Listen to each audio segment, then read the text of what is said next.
Petit disclaimer avant que la vidéo commence, sachez que cette vidéo va parler de sujets sensibles qui peuvent peut-être heurter votre sensibilité, vous voilà prévenu.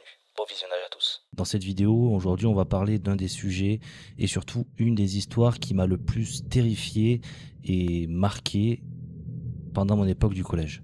Aujourd'hui, on va parler d'une expérience, l'expérience russe du sommeil, une expérience qui, dans les grandes lignes, devait faire avancer la science et surtout comprendre plus le corps humain, mais qui, au final, n'a été qu'une descente progressive dans les enfers. À la fin des années 1940, les expérimentations scientifiques visant à améliorer le corps humain ont généralement pris une tournure dramatique. Et l'expérience dont je vais vous parler aujourd'hui, malheureusement, en fait partie. L'expérience visait à voir les répercussions physiques et mentales sur la privation de sommeil pendant une très longue période.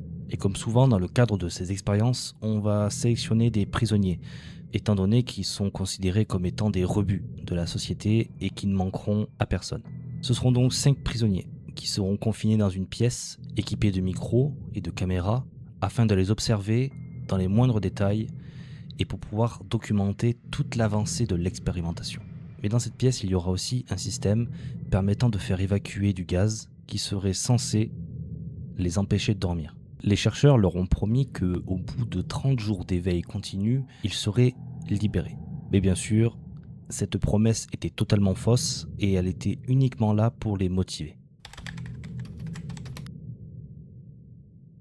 Durant les 3 premiers jours, rien d'anormal n'a été signalé, tout se passait très bien. Et les 5 sujets enregistrés ne possédaient aucun signe de détresse. Cependant, des changements notables ont commencé à se faire ressentir à partir du 4e jour.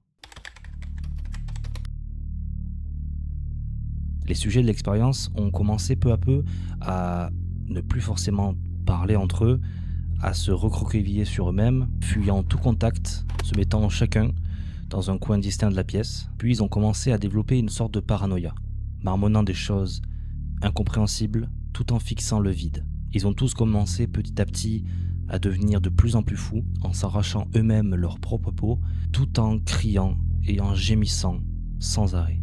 Puis ils ont commencé à recouvrir tous les équipements qui leur permettaient d'être entendus et vus avec un mélange de leurs propres excréments et de leur propre sang. Ces comportements ont duré des jours entiers, puis plus rien. Plus un seul bruit, plus un seul mouvement, juste du silence macabre. Ce sera après plusieurs jours de silence complet que les chercheurs décideront d'éteindre le gaz, de s'équiper et de pénétrer dans la pièce. Mais en rentrant dans la pièce, ils vont tomber sur une scène horrible. Les sujets, malgré leur silence, sont toujours en vie, mais extrêmement amaigris, gravement mutilés. Et le pire, c'est qu'ils regardent les chercheurs avec un regard vide et aucune émotion. La pièce entière, que ce soit le sol, les murs et les caméras, sont remplies de sang. À ce moment-là, les chercheurs se disent qu'ils vont essayer de les faire sortir de la pièce, mais après quelques secondes de silence, une voix se fait entendre, une voix déformée. Ce sera un sujet qui se mettra à poser une question aux chercheurs. S'il vous plaît, messieurs,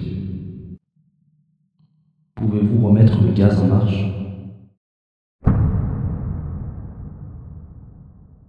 Et tout ce qu'on peut noter, c'est que cette expérience est partie beaucoup trop loin. La question qu'on peut se poser, c'est est-ce que cette histoire est vraie ? Donc bien sûr, c'est totalement faux, et heureusement. Je trouve ça très bien réalisé.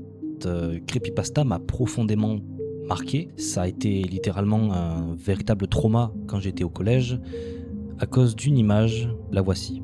Et littéralement, cette image m'a hanté et m'a traumatisé pendant plusieurs mois.